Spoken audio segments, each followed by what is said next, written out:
Hey cousins, happy Tuesday to everyone besides the insufferable wench who played Snow White in the new Disney live action. Oh yes, we have a spicy show today because I want to finally speak more in depth about the injustices against Justin Bieber that people are finally acknowledging, although it is long overdue. Also, we need to debrief the discovery in Egypt. The news broke last week about the insane structure underneath the pyramids, and it has been in my head rent-free ever since. And I need to know what you guys think. Later on, we will celebrate the downfall of woke media since the new Snow White movie did in fact tank. And I want to play-by-play break down the insanity of this viral morning routine that has over 800 million views on Twitter alone. Y'all know the vibes. Be sure to like, comment, share, and subscribe. Welcome to Respectfully. Notice how the lights are on? Notice how I'm here to educate the people? I couldn't do that without PragerU, and it is still our triple match month here at Prager University, which means if you want to make a tax-deductible donation to PragerU, you can go ahead and click the link in our description and send in your donation today. And what triple match means, if you send us $1, we will make your donation worth $3. Oh yes, we are educating the people, so be sure to help us continue in our mission and reach millions of people around the world. Now, that being said, let's start with my favorite pop star of the century? One of my favorite pop stars of the century, male-wise at least, Justin Bieber. Y'all know the icon Justin Bieber. He, I would dare to say, is the last great male pop superstar that we will probably see for some time. I don't see realistically any of the modern up-and-coming male pop stars reaching the level of just pure stardom that Bieber mania had. If you guys remember when he first came onto the scene as a teenager, it was something that I don't think we had seen from a teen pop star since I think he was even bigger than objectively he was bigger than Justin Timberlake, I want to say. But Britney Spears, maybe the last time we had someone getting chased down the street and just absolute chaos anytime they went somewhere as a pop star. Well, Justin Bieber, his story started, I believe he was 12 years old. Shout out to CJ Pearson, same energy. 12 years old when he went viral on YouTube and ended up launching into this massive viral career that needs no further introduction. But something that's very unfortunate that not enough people talk about is just the horrible things that Justin Bieber endured during his youth and throughout his early career that a lot of people tended to write off as a joke. I feel like when there are men being groomed a lot of the times, I feel like people pay more attention to it now. But way back when, I feel like he was going through a lot of exploitation and a lot of abuse in the media that people really just seem to overlook that is now starting to get a lot of attention in retrospect, especially with Justin becoming more outspoken about his mental health issues and some of the trauma that he's been through and wanting to protect stars like Billie Eilish and being very clear about how he wants to take some of these teen pop stars under his wing. And Justin Bieber, he's getting ready for a comeback. He's about to put out a new album sometime this year, hoping it comes out before summer. But one thing that really stuck out to me were these cryptic images he posted on his Instagram a few days ago that I have not stopped thinking about. So it was a slideshow. First, it was just a picture of him like in the snow, but then it was this next photo. It was a picture of him as a little boy, and it has the caption, "I got anger issues too, but I want to grow and not see so much." And I saw this and I'm like, okay, so he's definitely reflecting on his own youth. But then the next slide literally took my breath away. You see here these cargo shipping containers. And you see, if you squint and you look closely, there is a young baby looking up at these cargo containers.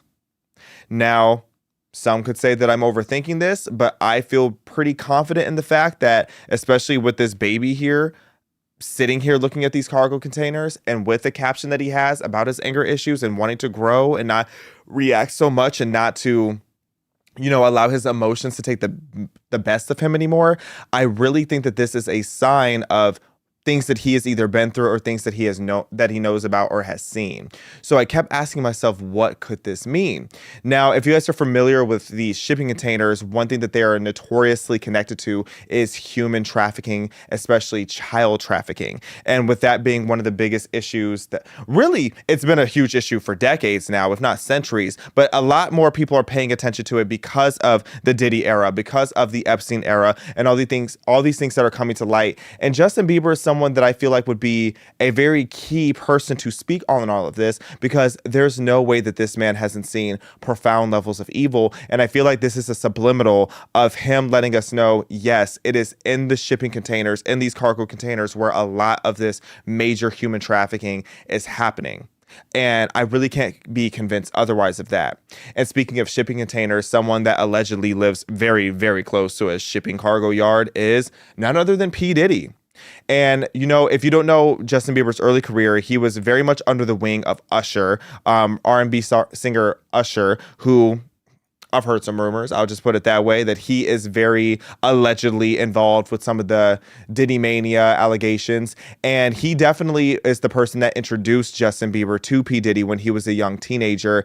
And every single interaction that I see P. Diddy and Justin Bieber having, it looks very uncomfortable. It's very nerve-wracking, very eerie. I actually found this video of when Justin Bieber was 15, and just pay attention to the body language and the tone of voice and everything in this short clip.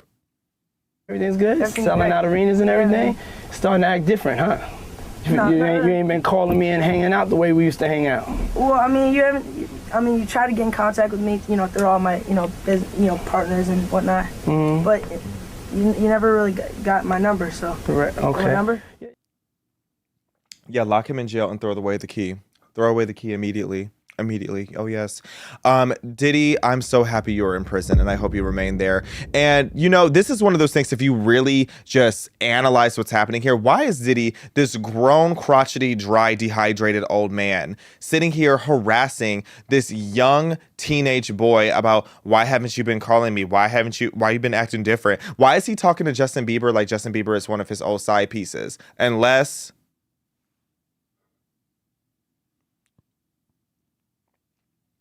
allegedly. What's going on here? Diddy is talking to Justin Bieber like that's his old baby mama or someone he wants to make a baby mama. He's talking to Justin Bieber like Justin Bieber owes him something. Like there's some kind of amorous tension there that's clearly one-sided, because Bieber is clearly uncomfortable and wanting to say a lot more than he's saying in this moment. And this is just awkward. But it's deeper than awkward. There's something sinister about it, especially with the more we learn about P. Diddy and just how he utilizes power dynamics. There's something very, very off-putting about this grown, dehydrated man harassing this young boy about, why don't you call me much anymore? And Justin very clearly not wanting to give his personal cell phone number over to P. Diddy, because who knows what those phone calls would be about. And I'm pretty sure there's other videos out there of their interactions, and every interaction just gets more and more discomforting to watch. And, you know, Diddy wasn't the only one. You know, male and female wise, Justin Bieber dealt with a lot of sexual harassment as a young teenage boy that, again, nobody really paid attention to because he was a male. Not to sound like the opposite of a feminist, but if we're going to be so for real, a lot of the times when men endure this kind of sexual harassment, it tends to get overlooked. And in this case, this is a young boy who has been dealing with literally, like, I don't want to say the word, pedophilia. This pedophilia, let's just put it that way so my video doesn't get flagged. Let's look at this clip here. A compilation of so many of these incidences. There's so many out there. Grown woman kissing all on his neck, straight to jail. Wow! I feel violated right now. And he communicated that he felt violated, no Lean help. into me again. You smell amazing. How old are you? Ew. Thank you. How old are you? I'm 16. I'll be 17 in like 2 weeks. I don't ever remember smelling that good at 16. I've heard a lot of allegations that about was James bad. Corden being a terrible Wow, person look at too. your eyes. What music are you listening to? Why are you staring at this little... why are you touching his face? We have to be naked on stage during one full song, or drink a cup of blended worms.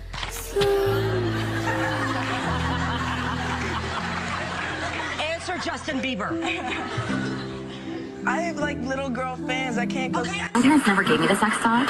Okay. So why don't you give me the sex talk? I feel uncomfortable right now. Oh. Why do you want to know the sex talk from a 15-year-old boy? That's pretty weird. Oh. Wake that up. Let's talk about the Why do you want that talk with a 15-year-old boy? And this is something that's been going on in Justin Bieber's world for so long. And not saying that just like there is obviously a connection between, you know, the human trafficking of it all versus a lot of this grooming that you see in Hollywood. And Justin Bieber is someone that I feel very confident in assuming that he has seen a very deep element of both. And I really hope as he becomes more comfortable speaking his mind, as he feels safer, as he grows more, as more of this darkness comes to light, and the more transparent he becomes, I hope he continues to reveal to the world just some of the true darkness that's behind the scenes in Hollywood. I've never met Bieber, never met the Biebers, but I've met a lot of close mutuals to him. I'll put it that way. And every single one of them says that he has a story to tell, but I don't have much more detail beyond that. That is just a story I really pray that he brings to light. And I hope he is in a state of mind where he is okay to do that for his own well-being. And I really think it's time that we start just having no nonsense when it comes to this PDF-philia. It's getting out of control. I mean, it's been out of control, but I really want to see people standing on business. And that being said, free Cain Velasquez. Okay, do you guys know Cain Velasquez? Or did you follow this story back in 2022 where this former UFC champion, Cain Velasquez, he avenged his son and ended up being put into prison because of it? Oh, yes. So Cain Velasquez, former UFC champion, shot at this man named Harry Gualarte, if that's how you say his name, back in February 2022. And that was allegedly because Harry sexually abused Velasquez's 4-year-old son more than 100 times at the daycare that Harry's mother owned. Okay, this is why I tell a lot of parents too, you need to be a lot more attentive of these safe spaces that you drop your kid off at. A lot of these safe spaces, I don't care if it's a church retreat. I don't care if it's an after school program. And I really don't care if it's a sporting event. If your child is there, you need to have active conversations with your child about what needs to be reported to their parents and what, you know what I'm saying. Those conversations of what to beware from adults needs to start happening with these young kids very early, because in a lot of these safe spaces, like a daycare, you never know who is watching your children. You might think you know, but you really need to figure it out before you allow your kid to be here, because 100 times to a 4-year-old, that is a level of evil and disgust that I just cannot even fathom. But I have so much respect for Cain because he did what he had to do. When Harry, the guy who molested his child allegedly, got out of jail on bail, this is what Cain did.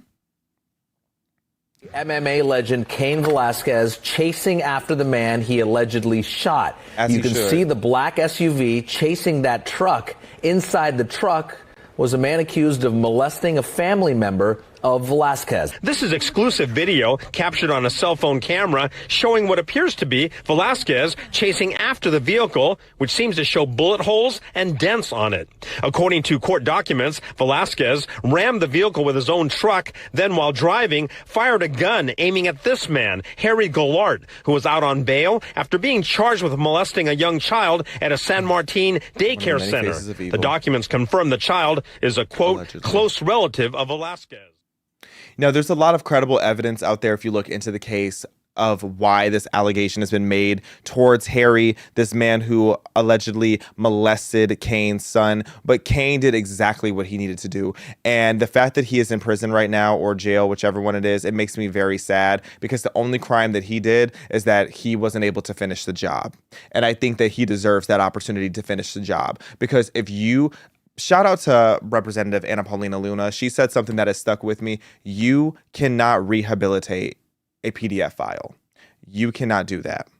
Okay? If they are out here touching little kids, especially as young as 4 years old, there's no bouncing back from that. Sometimes you just gotta call on your God and your Glock, That's all I got to say about that. You really do. So shout out to Cain. He just got sentenced to 5 years in prison. And I really, really hope that there's some way that can be overturned, especially with Harry's trial still pending. He is pleading not guilty, but I do feel like justice is going to be served in this situation. And justice being served includes freeing Cain and for more people to stand on business against this network of disgusting human traffickers and PDF files and all the vile things that are happening in our society. Now let's move on along to something a little bit more upbeat. Let's move on to something upbeat because this is crazy. Okay, let's talk about what is happening in Egypt. I need to know if y'all have been following this story because I don't think that y'all are making a big enough deal about this. I don't think people are freaking out enough about this for me. Okay, because first of all, when it comes to these Giza pyramids, it never made sense to me. Let me just make that very clear. It never made sense because you can't convince me that considering that now in 2025, we can't even keep a plane in the sky, but these indentured servants were able to build these pyramids with so much precision and accuracy and sustainability. I just don't believe it. I just don't believe it. And you know, I just feel like there was something else that had to have been at play here. You know, I know it's one of the great wonders of the world, but I'm wondering because before I even get into this new truly insane discovery, I just want to walk you through some of the things that never made sense to me about these pyramids. Because first of all, they have a lot of the pyramids are made of limestone, which came from like the local quarries. But the granite, particularly for Khufu, the big pyramid in the middle of the big three, Khufu, that was hauled from Aswan over 500 miles south. And mind you, at the time that this happened, which was like 2500 BC, moving 50 tons of blocks with manpower and basic sleds, that just does not seem feasible. Okay, because even if you had 20,000 workers working on that 24/7, there's no way that they would get this done in 20 years like they allege. It just doesn't make sense to me. And you think of all the different things that Egypt has kept record of and that there's hieroglyphics of and all these different things. Why don't we have any blueprints or explanations of the pyramids? Okay, they have receipts of so many things that we have been able to find, but there's really nothing out there explaining how these pyramids came to be. And then you think of just like the precision and the alignment of these pyramids. You have the Great Pyramids that align with true north to 3/60th of a degree. That is precision that even modern engineers are struggling to replicate, and we have such advanced tools. So you're telling me back in the Bronze Age of building that they were able to do this without even having a compass? Okay, these people didn't have a compass. You're telling me the stars told them how to do this so accurately? First of all, the earth is spinning. The earth is spinning, child. So if we are spinning, how are you like having this much precision trying to find where the true north is, if that's even a factor? I don't even know how it works. And I live in 2025. These people lived in 2500 BC, and you expect me to just believe that they were able to figure this out that well. Okay, and then you think of just how many blocks and how these blocks there were 2.3 million blocks in Khufu's pyramid alone. And I'll explain why I'm very much fixating on Khufu's pyramid, because all of them I have questions about. But that's 2.5 tons each for these 2.3 million blocks. And that was built in roughly 20 to 30 years, allegedly. So that would mean that is one block placed every 2 to 3 minutes for 24/7. Logistically, I just don't see that happening. With those little copper tools that they had and pulleys, you think that they got that done with pulleys? No. Okay, maybe it's just because I live in an era where nobody wants to work these days, but I just don't see that being feasible. With the tools that they had, their tools were too soft to really get through that granite to such precise shape that you can't even slide a razor blade through it. Like, I just do not understand how this could possibly work. And some of the slabs on top of the king's chamber weigh 70 tons alone. Okay? And they're 140 meters high. So what crane did they have? What ropes did they have that were strong enough to make that happen? It's just not making sense to me. It's just not adding up. Okay? And then there's all these different coincidences of how the pyramid's dimensions, if you do all this math, it either aligns with pi, or there's this reoccurring theme of 444. And pi, if you don't know, that's child, you got to go do your math class. That's a class for another day. But having these dimensions that align directly with pi and with Earth's circumference and all these different things, when you scale it, it's just blowing my mind. And the purpose of these pyramids has always been debated, because a lot of people just assume it's mummies and treasures, but where is that at? Where are the mummies? Because in these great pyramids, I don't believe that they've ever found mummies there. Now, there's a good chance that it was stolen, but there were some other things found there, so that doesn't really make sense. And so it's just not making sense that it could only be about burials. I just don't think that pyramids are made for the sole purpose of burials, like what I remember being told back in school. Now, let's get into what the new discovery is and why is Xavier rambling about these pyramids that I think that y'all aren't freaking out enough about. Okay, so there's this long-standing meme of the pyramids where it's kind of like, imagine the Washington Monument in the ground, where I've seen this meme for years, where basically they're saying that the top of the pyramid is literally just the top, and that there's this deep structure that goes way down into the dirt, into the Earth's core. But turns out there might be a little bit of tea to it. There might be a little bit of tea.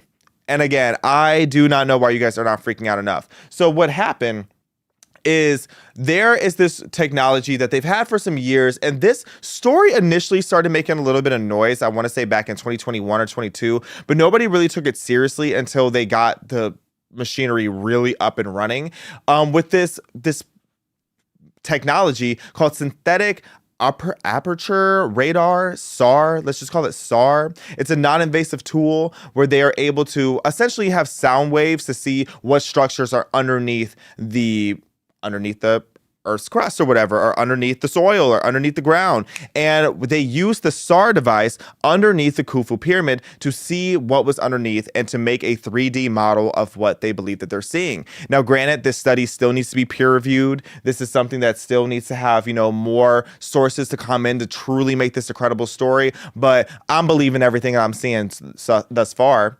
Even though the researcher, name one genius that isn't crazy, but Corrado Malanga, he's this chemist that is known for some more fringe ideas. He's been linked to a lot of UFO research, which I see him there. I'm not gonna lie. You can't convince me that we don't have extraterrestrials out there. And then Filippo Biondi, he is a radar expert, and they teamed up starting in 2021 to start scanning Giza for what is underneath the ground. We want to know, because you for sure can't dig up in Egypt. You can't start digging to see what's down there. So they ended up putting out this paper of what they ended up discovering. And of course, a lot of the Egyptologists or something like that, they have their own term for when they're archaeologists in Egypt and specialize in Egypt. A lot of them are beefing with this newfound information, because I just think that they don't want to end up looking discredited because they didn't know what was truly under there. But with this radar, with the sound waves that they were able to analyze, they have found that there are these massive cylinders underneath the pyramids. So first of all, you have like these chambers in between the cylinders and like ground zero of the pyramid that are very identical to the neighboring pyramid and the king's chambers. So you have these 5 chambers where who knows what's in it. But then underneath, you have these massive cylinder structures that have spiraling. They don't really know what's around it. They don't know if it's like stairs or if it's like an irrigation system, but there seems to be something that is spiraling around it, and it is going so deep into the ground. So deep. In fact, guess how deep that is going, child? Guess how deep? 648 meters deep. So you're telling me underneath these massive pyramids that are about 146 meters high, that there are 648 meter deep cylinder structures, 8 of them directly underneath the Khufu pyramid. And then they go down into this cubic structure that is 80 by 80 meters wide, and those are also identical. And then underneath that, it's this massive 2-kilometer labyrinth that's just lying underneath the pyramids and connecting them all together. So again, you have your big old pyramid here. Then you got these big old cylinders that go 648 meters deep. And then underneath, you can see here where it's like light colored. That is like a connected structure that is underneath the pyramid here. Y'all following me here? How insane that is for that to be that deep? For what is this whole little secret society that is underneath the pyramids? That doesn't even make sense. I wasn't even buying that they built these pyramids alone. And now you're telling me that there's this insane structure that's underneath there, allegedly?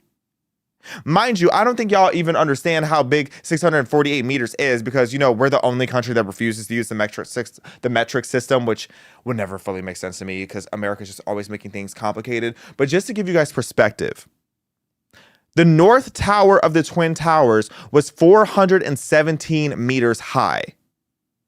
And these cylinders apparently are going 648 meters deep into the ground before getting into these big 80-meter structures. And that is before it goes into the 2-kilometer long structure that's underneath that. Still not gagged enough? The World Trade Center, the tallest building in the United States, one of the tallest buildings in the world, that is 541 meters high. And these structures underneath the Great Pyramids in Israel, or not Israel, the Great Pyramids in Egypt are actually deeper than that? Oh, y'all aren't freaking out enough for me. Y'all are not freaking out enough for me. Maybe I'm just a nerd. Maybe y'all are going to be like, Xavier, this is the worst episode ever. Nobody cares about these pyramids. But I care. And I need y'all to care because this is crazy. And what is that spiraling pathway that is coiling around the cylinders? Okay, I want to know. I have a lot of questions. Okay, you have these big uniform tombs. This is like another drawn out visual of what it could potentially look like. This is insane to me. This is so insane. And these tubes are each about 10 to 20 meters wide. So what is inside the tube? Like, what is inside of these cylinders? What is underneath all of this? This just is not making sense. And what is it made out of that is sustainable enough to have survived all these years? Y'all aren't freaking out enough for me, okay? And then the amount of just geometric and astronomical coincidences of these different pyramids also has me gagged. Because if you really look into it and just like the precision of these and their precision and depth just align with their stellar obsession with like Orion's belt, and you look at the proportions again, if you start dividing these 648 meter drops by the height of these different peaks and everything, it also ends up coming out to pi. Like, it's just, there's too many things going on for it to be a coincidence. And one thing that a lot of people don't know is that Egypt isn't the only place with pyramids. They're just the most iconic pyramids. There are pyramids that are geometrically aligned all over the world. I'm pretty sure there's even one here in America. Someone told me Ohio, but I know for a fact there's some in Mexico. You have the Pyramid of the Sun in Mexico, and it fits the Giza proportions to a T. And it has tunnels in it that hints towards uncharted depths. So we have no idea what's underneath this pyramid that's all the way over in Mexico. You also have the Great Pyramid of Cholula that has hidden layers that align again with Giza's cardinal points. It has a church up on top that mimics the Khafra Pyramid's Sphinx-like perch. So very similar energy here, and also extremely old and ancient. And these are obviously two completely different sides of the world. And don't even try to bring up Pangea, however you say it. Don't even bring that up, because that would take, because I believe in that, but that would take way longer than 5,000 years for the tectonic plates to move that much to explain why these nearly identical pyramids are just all over the world in a time that they weren't able to communicate with each other. And then you have, I'm going to say this all wrong. Y'all know I'm always pronouncing things wrong. I do not care. Maoling's, it's like Maoling's mausoleum, the pyramid. Yep, that's it exactly. Y'all know I'm tired. I am on 2 hours of sleep, but we are cooking today. That pyramid, this one also aligns with the constellations. Okay, this is all crazy. And one more, you have the Pyramid of the Sun over in Bosnia. All of these have just extremely eerie similarities built around similar times with people that could not at all communicate with each other. Y'all aren't freaking out enough for me. You really aren't. And there's all kind of conspiracies. I don't want to really say what I think, because y'all are going to tell me I'm crazy. And I can only deal with so many crazy allegations a day. But Mr. Rodriguez, what do you think? Am I tripping? Am I overhyping these pyramids? Or are people not freaking out enough?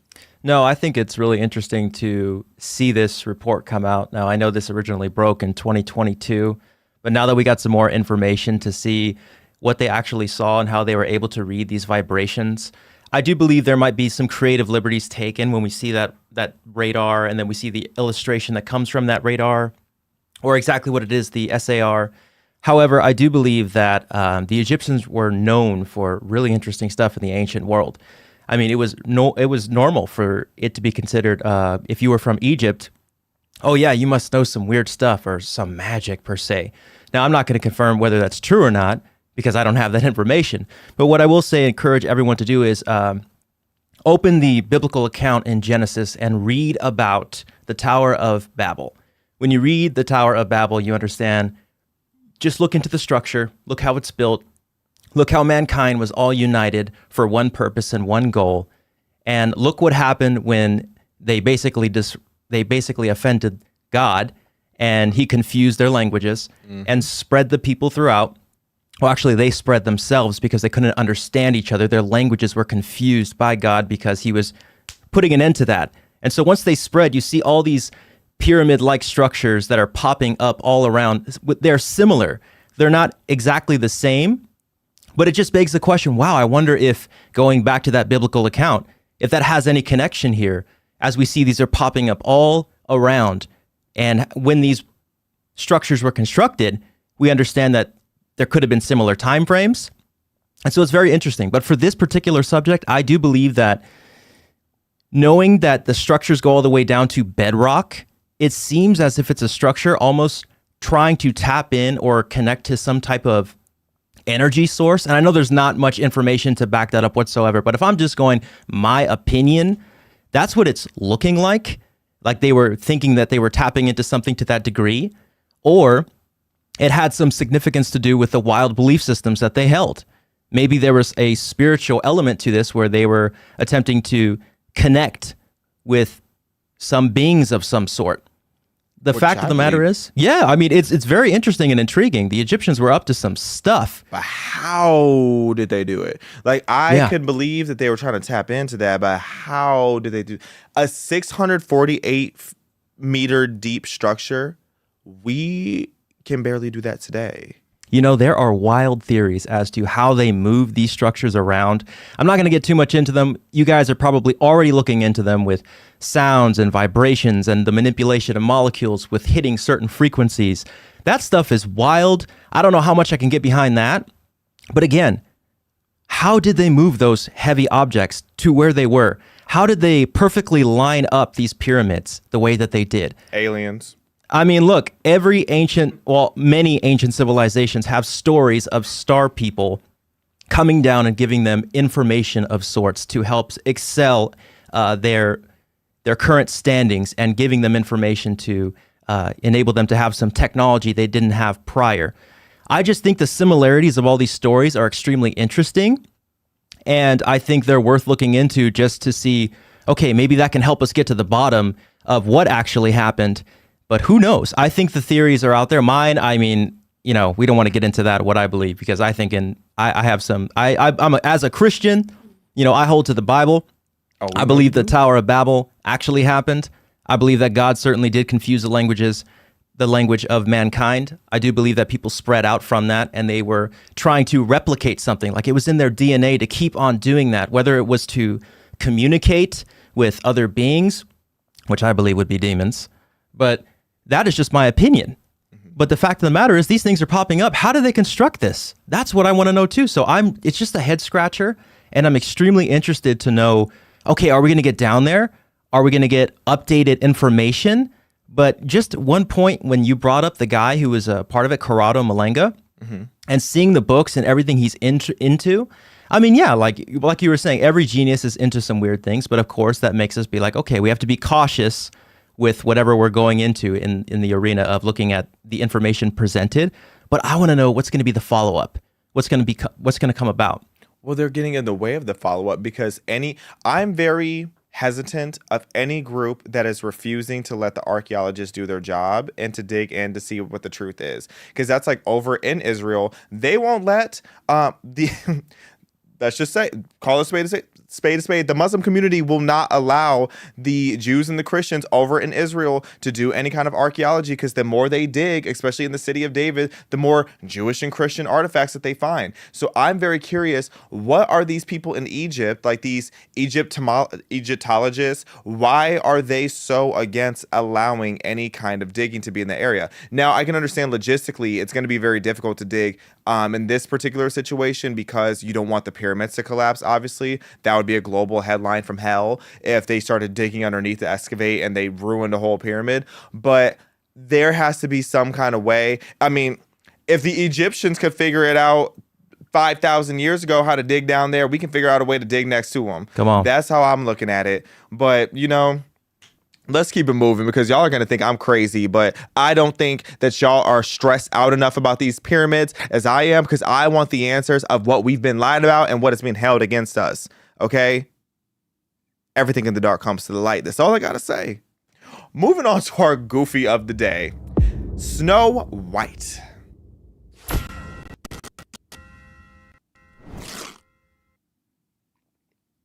So, Snow White, you know her. The good old Disney princess Snow White from 1937. So basically the synopsis of this story, to my understanding, because I am a grown man and Snow White is not something I particularly pay attention to, but I believe it's essentially a jealous old wench poisoned Snow White because she was a baddie. And now this baddie, Snow White, has 7 midgets who are trying to get some man to violate her low key in her sleep. But somehow that's going to wake her up and make her, happy and healthy again and like free her from some kind of spell. So Snow White is a messy story, but, I'm here for it. I'm here for the plot. And with these, I just knew that this movie was going to be a mess the second I started hearing about it, because I'm not a fan of live actions. The only live action that I thought was really, really good was the Scooby-Doo live actions from my childhood. If you know, you know. Scooby-Doo 2 Unleashed, classic. I would watch that to this day. But this Snow White movie, it's like, again, I'm not their target audience, but it's tanking even with their target audience, which we already knew was going to happen the second they started talking about how they weren't going to cast real dwarves because they thought that it was dehumanizing. They thought it was dehumanizing. Please, this is iconic. This is representation. This is the DEI that you need. This is diverse, equitable, and including. You're including the little people. And I don't mean that in a great degrading way. No shade. Shout out to the little people. Shout out to the dwarves, or whichever dwarfism, which I don't know. I don't know which term offends people and what doesn't these days, but y'all know me. I ain't trying to be rude. I'm just keeping a spade a spade. No shade. So shout out to the little people. They want these roles. The little people want these roles. The midgets, they deserve to be able to act too. Okay? Shout out to Little Women of Atlanta. Miss Juicy is one of my favorite reality stars. So shout out to representation of the little folk. But they just had 7 roles that they could have been all auditioning and fighting for and getting their bag up. They had that snatched away in the name of social justice. So this is, again, one of those situations where activists are hurting the people that they're claiming that they're helping. There were so many dwarves. There were so many dwarves who came out and spoke out about the fact that you are taking an opportunity away from us to put food on our table, because they are fighting for these roles in mainstream Hollywood to be able to play a dwarf. And I would assume, again, no shade, I would just assume that if you are a dwarf and you are an actor, one of your dream roles would be to be one of the dwarves of Snow White. Does that not make sense? It makes sense to me. Shout out to the little people. But they ended up having their back stopped because they wanted to make this movie woke. So this latest live action remake is starring Rachel Zegler. She is half Latina. And you know what? The reviews are actually saying that Rachel Zegler, she looks a mess. I understand that Snow White had this bob, but they didn't have to make her bob that tired. I am a bob enthusiast. Kind of looks like that dude from Shrek. Who is that short dude? Lord from Shrek? Farquaad. Yeah, she looks like a Farquaad. Why do they have Snow White looking like Farquaad? This is concerning. Stiff Bob ain't going nowhere. But you know what? They said, the critics were saying that Rachel Zegler had a great performance. So shout out to her for her great performance. But her performance was of an insufferable, self-righteous, liberal, feminist hag. And I feel like that's pretty problematic. because she didn't have to be. Snow White could have been a chill baddie who was sleeping until it was her time to be awake.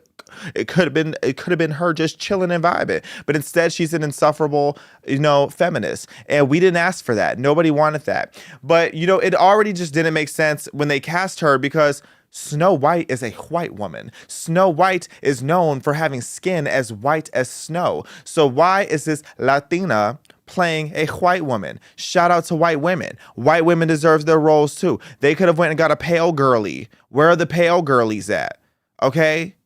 So, and this goes back to, we were talking recently about Snape being black from Harry Potter. And it's, again, this is one of those situations where I was talking about before, where are you just trying to add representation, or are you just trying to, add in some forced DEI type of situation? Because it does not make sense for Snow White to not be a white woman when her whole persona is being white with skin the color of snow. And aren't they German? Aren't the midgets German? Aren't the dwarves German? So shouldn't the dwarves be all white too? Or I mean, not that all Germans are white. Y'all know what I'm trying to say. I ain't got time to be politically correct. This is respectfully, baby. You better tune in and get caught up.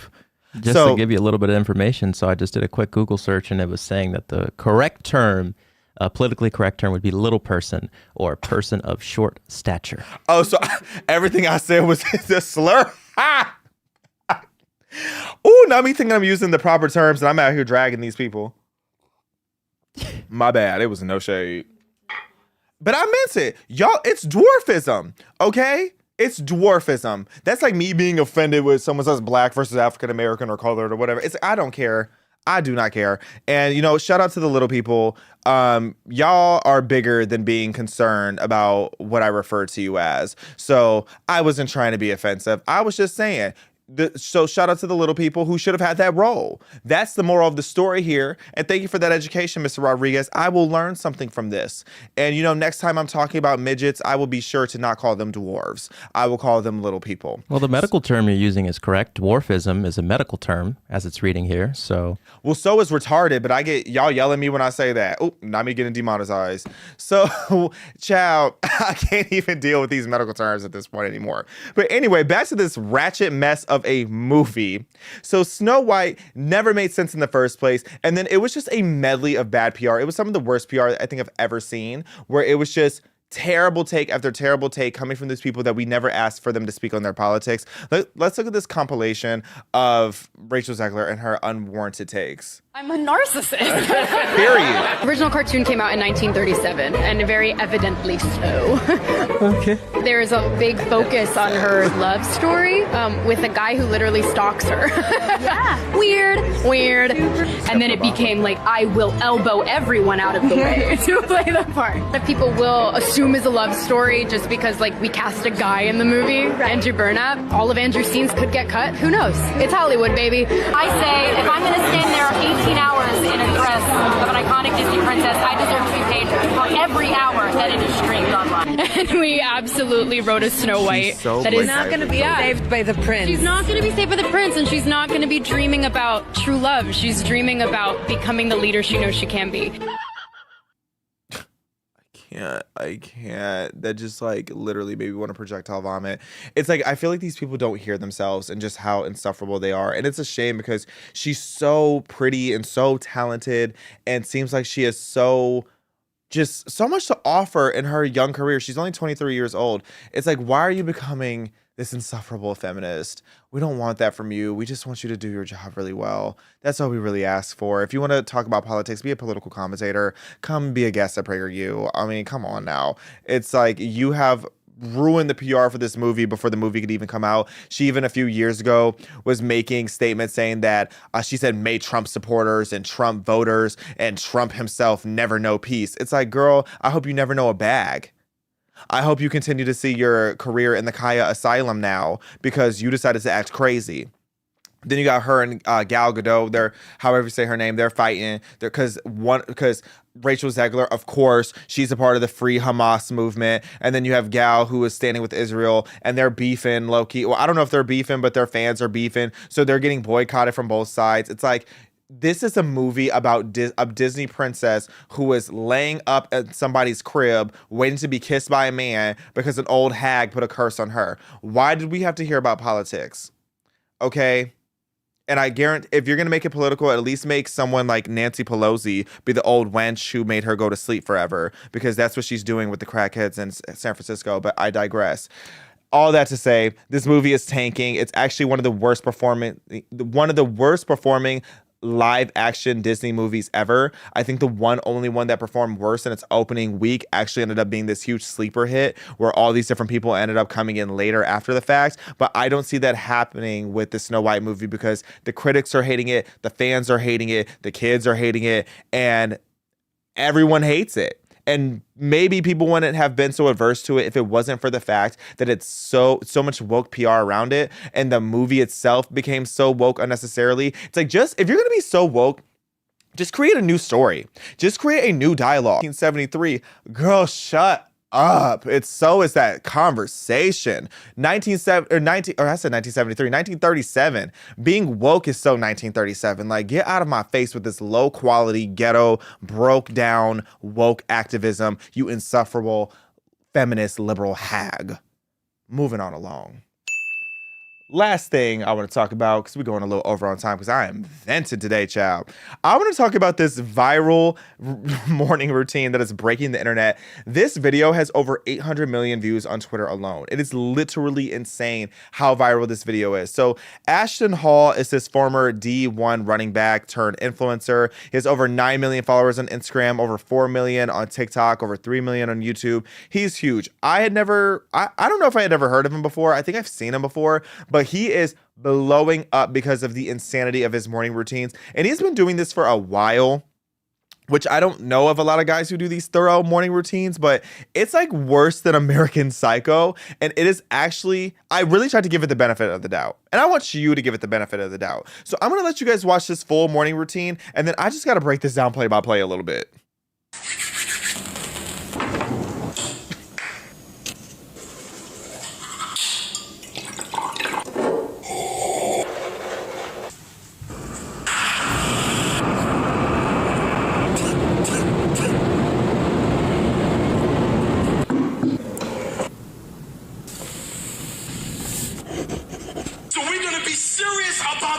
Business.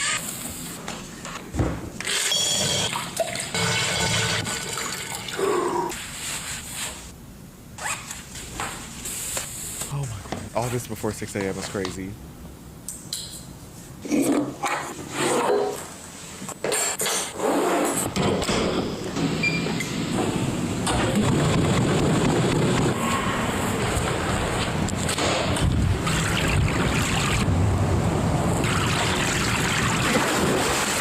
I've been writing it.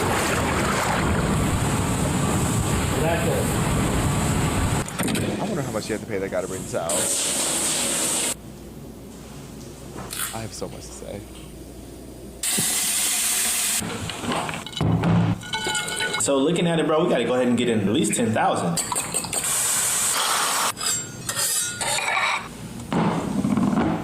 Thank you. And the fact that this wasn't even an ad for that water is crazy.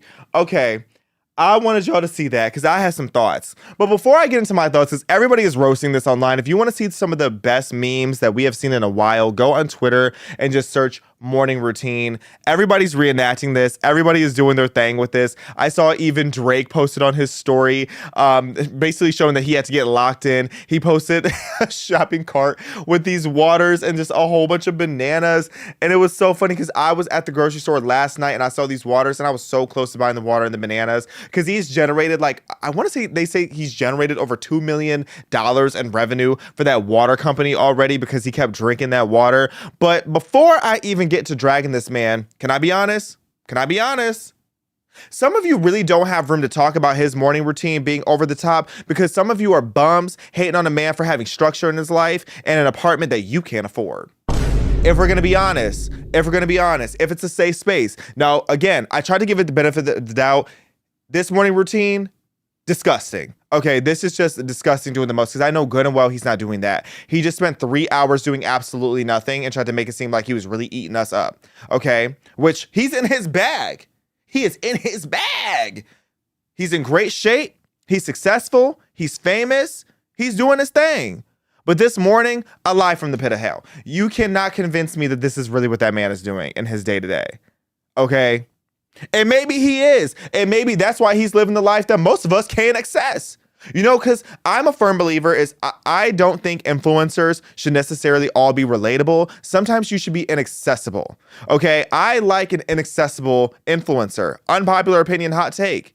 That's why, like, growing up watching the Kardashians, I was like, wow, that is insane. That is an insane amount of options that you have. So I want to work hard to at least get a fraction of what you're doing. And you know what? I feel like some of you bums, some of you are too big backed and too broke to be hating on what he's doing. And I feel like if you implemented some of what he's doing in his day to day, maybe you would live a better life too.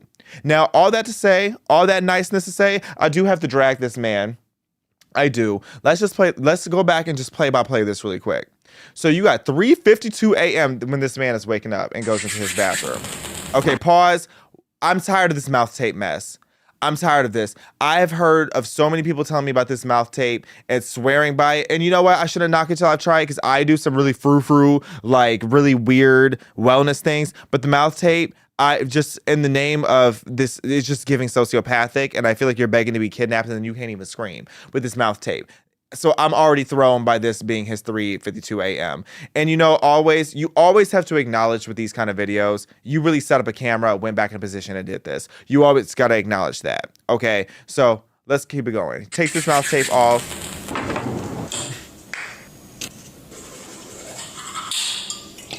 Brushing his teeth with the Saratoga water. Okay, I know that's right. He said, let me go outside and do some push-ups on my balcony real quick. Pause. He said, not the 4:17 a.m. twerk session. Not him twerking. Not him posing like Nicki Minaj in the Anaconda cover. Not PG-13. Well, I guess PG-13 technically. If you go look at that cover, why was he twerking at 4:17 a.m. on his balcony by himself? Let's keep going.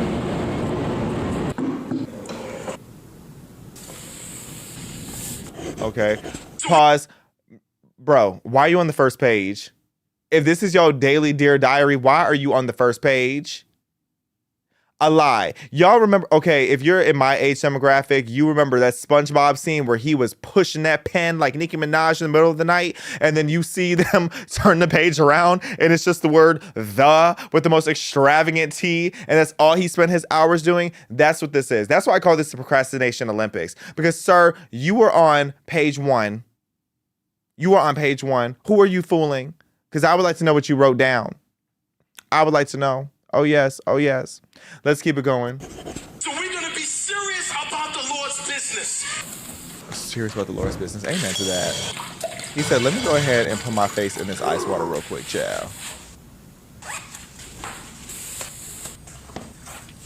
Okay, shout out to the neoprene sleeves, though. Those do wonders. Ain't gonna cap.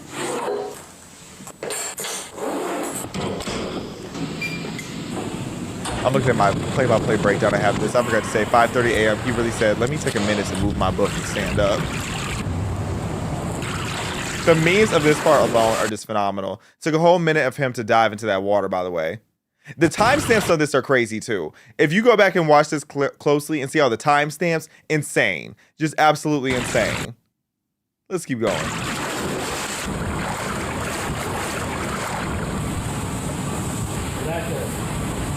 Pause.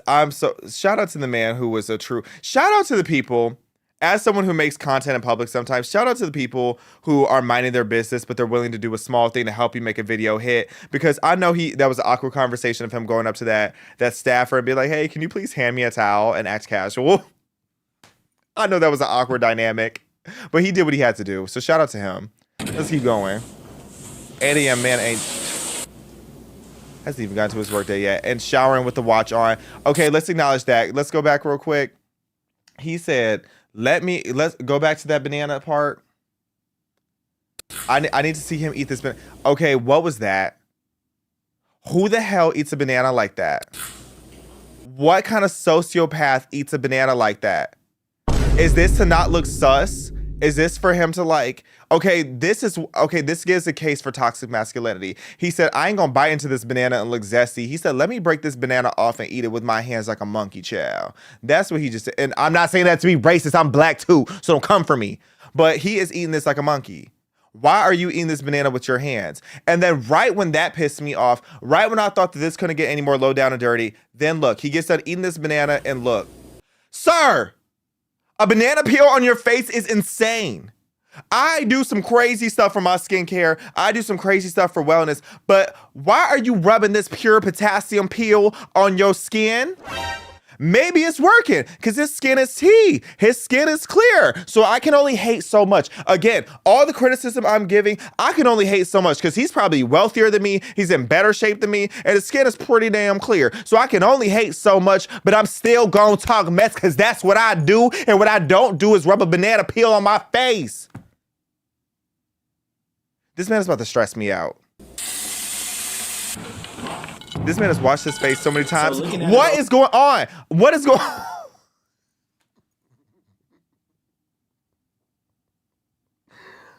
All this man does is dip his face in this water. What is in this water? This water is his fountain of youth. Has he had coffee? Is that how he wakes himself up? And then, okay, this part is what really took me out. This was the part where I was just weak in the knees. So looking at it, bro, we got to go ahead and get in at least 10,000. 10,000 what? Looking at it, bro, we got to get at least 10,000. Me when I got to hype myself up. Me when there's nobody there to gas me up. And I said, we got to get at least 10,000. 10,000 what? And to whom are you speaking? Sir. Looking at that, we got to get at least 10,000.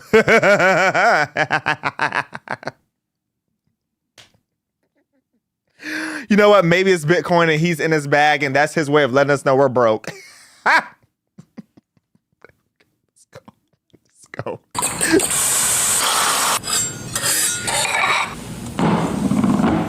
Thank you. See, I can't with the water.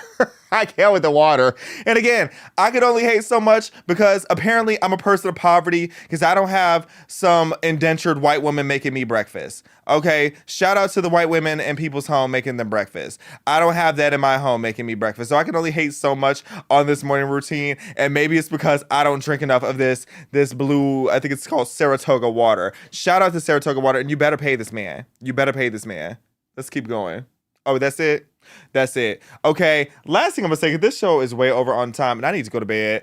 This is a mess. The part that is frying me is they are eating him up online about this video. Everybody is just roasting him. Again, the most chef's kiss quality memes I have seen in a very long time. And everybody's reenacting it. Like I saw Duolingo Owl jumped on it. I saw Sprite even made a meme making fun of him, basically saying that you got to dip your face into some Sprite, which is the wildest thing that I've seen in a while. All these different things going on and all these different people doing their own morning routines that are over the top, out of satire.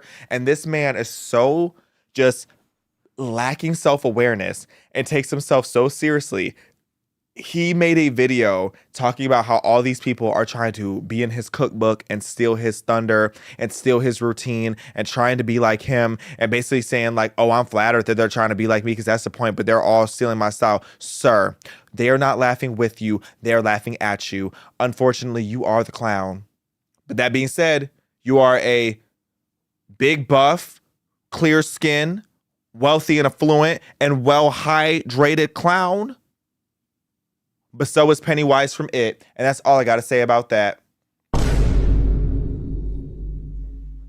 Now watch him comment on this and be like, get your money up, not your funny up. You got to get at least 10,000 before you can talk about me. Anyways, child, that is all for today's show. Thank you for tuning in for another one of my hot mess shows. Be sure to like, comment, share, and subscribe. We are growing so quickly because of you guys sharing the show, so please continue to do so. Head over to PragerU.com where we have so many cool shows and educational content. I know Tom McDonald's. Shout out to Tom McDonald. You guys loved that interview. One of the coolest people I've ever got to sit down with. He has a new music video dropping this Friday, by the way. Make sure you tune into that. You're going to see a lot of really special guests on that. But his Stories of Us came out, and it is a very, very deep, interesting story. So be sure to go over to PragerU.com, check out all of our content, and be sure to be back on Thursday. I am going out to Miami. I'll be out there in Miami this week. So we are going to be showing you guys an interview live streaming on, regular time and everything of one of my new closest friends, the one and only Anna Marie Wiley from Real Housewives of Beverly Hills. Her story is so interesting. There is so much tea being spilled. So you guys are not going to want to miss that interview. So turn on notifications. Be sure to be here in the live chat because it's still going to be popping, and I'm going to be tuned in from Miami. Okay. So I will talk to you guys soon. I'm out.